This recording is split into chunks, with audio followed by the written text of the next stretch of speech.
చలికాలం వచ్చింది అంటే చాలండి. అన్ని రకాల పురుగులు, పెస్ట్ అన్ని రకాలు మన మొక్కల మీద దండయాత్ర చేసేస్తాయి. బతకనీయకుండా చేస్తాయి మన మొక్కల్ని.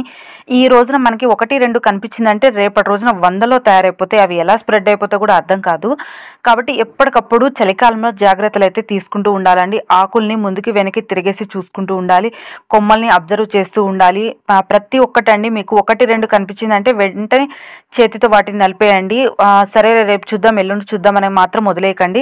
నేను ఒక 5 డేస్ లేకపోయేసరికి గార్డెన్ మొత్తం పెస్ట్ అయిపోయింది. పూల మొక్కలు ప్రతిరోజు పూలు పూయాలి అంటే మాత్రం ఏదో ఒక ఫర్టిలైజర్ అనేది ఇస్తూ ఉండాలండి. మనం ఎంత ఎక్కువ ఫీడ్ చేస్తామంటే మనకి ఎంత ఎక్కువ ఫ్లవరింగ్ అనేది వస్తూ ఉంటుంది.